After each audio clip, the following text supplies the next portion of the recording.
Hello, it's Phillip Taylor speaking from Richmond Green Chambers. This is another one of the books I'm looking at in the Sweeten-Maxwell series. It's known basically as Payment Obligations if you look for it on the internet. It's this book here. It's Goode on Payment Obligations in Commercial and Financial Transactions. Brand new edition, just come out in the late spring 2009. It's been edited this time in the second edition by Charles Proctor, but obviously the main writer of this work is Professor Roy Goode, who will be known to many of you. He says it's now some 26 years since the appearance of my little book on payment obligations. He makes a nice comment about it, and then he's delighted to introduce the second edition a little earlier this year. It's not a big book. It's about nearly just under 200 pages long. It follows the standard Sweeten-Maxwell thing, paragraphs on the sides here, quite useful information. Obviously at the beginning of each part there's plenty of information to deal with the specific areas, and at the back you've got an index, and of course what you have at the front will be the cases and everything else. And as I say, it's a relatively small book, but it's a very important one.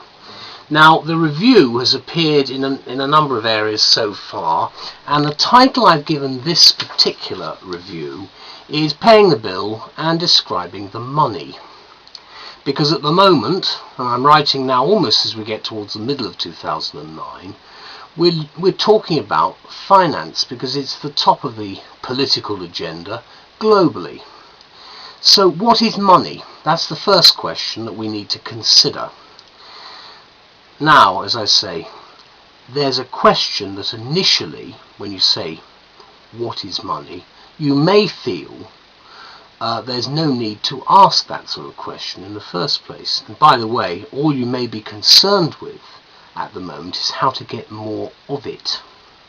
It's the question, however, that looms large as the first sentence in Professor Goode's estimable 2,200 page book, prepared in the new second edition by Charles Proctor, as I've indicated. Now, of course, lawyers and economists will see the subject slightly differently. Even with a legal definition of money, with which the book is primarily concerned, there's going to be a different sort of shade of meaning within different contexts. A will, for example, or a financial obligation under a contract. So money is like an elephant, say the authors, easy to identify, but rather more difficult to define. That's probably a very good statement over the ages, both for the elephant and for money.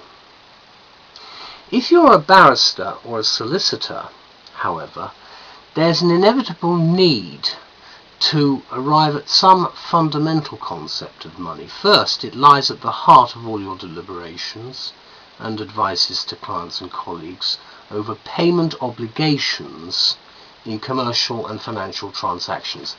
That's where this comes in. The subject, therefore, is in fact very complex, and the book, although slim, has got a huge amount of depth to it.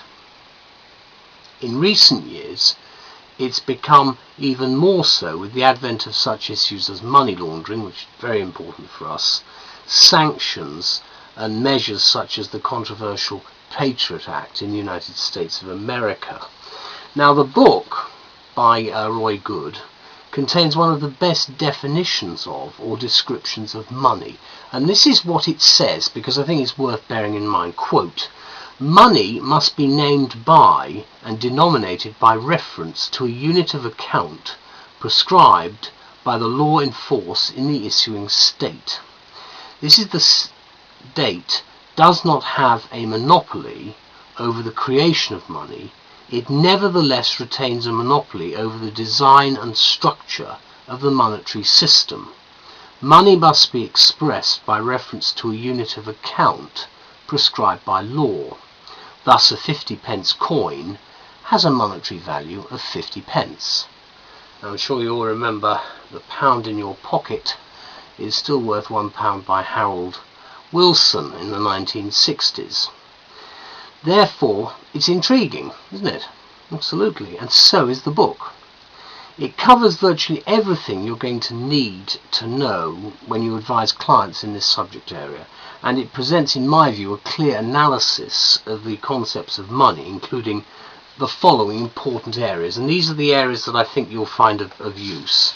They're listed: payment, the obligation to pay, the right to payment, defences to a payment claim, biggest thing in the county court basically, stipulations as to time, interest, legal implications of interbank transfers, and obligations regarding foreign money, just as the main sort of headings. Obviously the new material that's been included also covers the concept of money, which has been recently redefined, card payments and bank transfers, quite an important amount of information which is relevant to barristers and solicitors on money laundering legislation, especially for public access work, and the impact of sanctions legislation. And obviously the list I've given you is by no means exhaustive. So the work remains the most relevant, in my view, in today's global financial and business markets, and is very much in keeping with what we expect from the Sweeten-Maxwell Library. It also provides a comparative approach to international problems, which I think is a great benefit here, with much material from Commonwealth and United States jurisdictions, and it offers advice on damages and remedies in cross-border transactions, for instance. There's a wealth of key cases at the front, obviously mentioned, and they've got, obviously, they're illustrative of principles which are also being cited throughout, contributing therefore to the book's lucid and practical approach, which is what we all anticipate from Professor Goode and his colleagues, and we're not disappointed here. So as payment obligations constitute an important area of law within a variety of banking, financial and commercial contexts, the new edition, the second one, of this Goode book, if I can call it that, is an essential addition to your library without any question. If you're therefore practicing in this type of area, or have corporate clients who need advice and practical guidance when it comes to payment obligations. And can I say finally, it's a much wider area than many people think. So it's well worth having a look. Thank you very much. Bye bye.